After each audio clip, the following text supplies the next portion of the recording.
के लिए उसने अपना सर्वस्व समर्पित कर दिया। कांग्रेस में सम्मिलित हुए, कांग्रेस में सबसे ऊपर के दायित्व पर चुने गए। चुने जाने के बाद में साथियों की तरफ से बिल्कुल ठीक है, उसके बाद इलेक्टेड गांधी जी के कहने पर उस इलेक्टेड प्रेसिडेंट ने अपनी प्रेसिडेंसी भी छोड़ दी। देखा कि जो कुछ चल रहा है उससे स्वतंत्रता शायद नहीं मिल पाएगी। हम सुनते थे कि सच्चाई, ईमानदारी और कड़ी मेहनत, यही तीन मूल तत्व हैं सफलता के। मुझे लगता है कि इसका स्पष्ट उदाहरण अगर देखना हो, 100% सच्चाई, 100% ईमानदारी और 100% मेहनत हमारे नेता हैं। हम लोग वंदे मातरम का 150वां जयंती मना रहे हैं।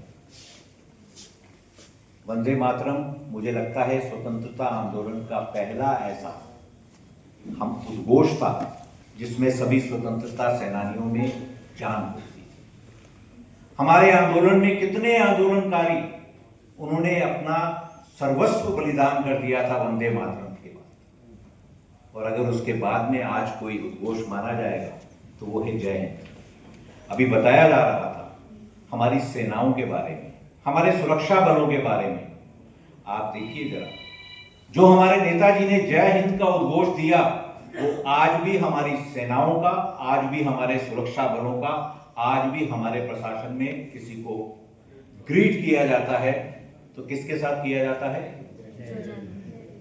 ये परिचायक बन गया है हमारे स्वाभिमान का, ये परिचायक बन गया है हमारी शक्ति का।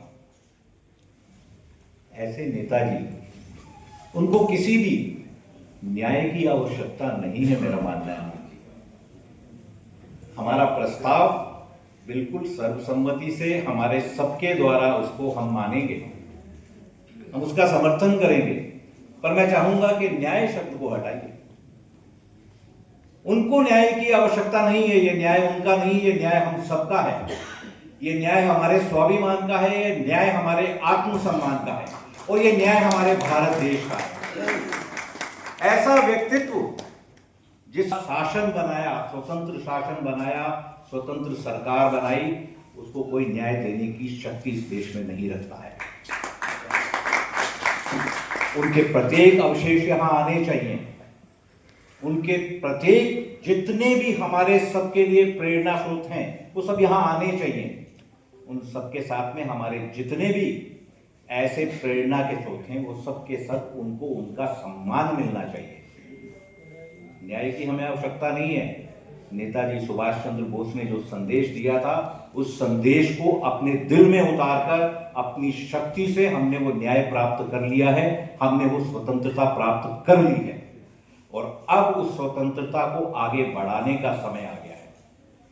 हम सब लोग आज यहाँ एकत्रित हुए हैं। मेरा अनुरोध है कि हम आज के इस प्रस्ताव का अनुमोदन तो करें ही करें, उस सब के साथ में आगे बढ़कर आज हमें जो अपने साथ में यहाँ से जय हिंद का उद्घोष करते हुए निकले, ऐसा मेरा आप सबसे अनुरोध है। जय हिंद। जय हिंद। हम सभी को यह सोचने में अवसर देता है कि हम आज के भारत को नेताजी के विचारों से कैसे जीवित रख सकते हैं। प्राकृतिक चिकित्सा से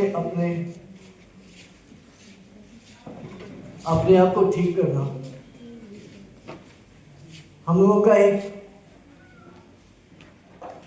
प्राकृतिक केंद्र है और भारत बनाएगा।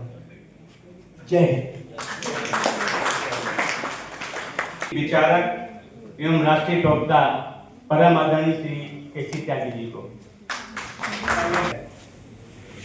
कि राष्ट्रीय राजधानी में बहुत लंबे समय के बाद इस तरह का कोई कार्यक्रम आयोजित हुआ और मुझे मंच पर बैठते हुए मैं गौरवान्वित महसूस करता हूँ।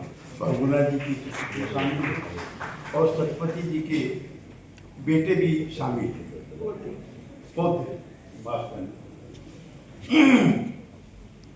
और मुझको ये भी सौभाग्य है कि नेताजी की जो फौज थी, आजाद हिंद फौज, उसके 3 जनरल थे। और जब ट्रायल चलता था लाल किले पर तो आवाज़ आती थी, गूंज आती थी कि लाल किले से आई आवाज़ सहगल ढिल्लो शाहनवाज। तो शाहनवाज जी, मैं मेरठ जिले का रहने वाला हूँ, वहाँ से लोकसभा की 2-3 बार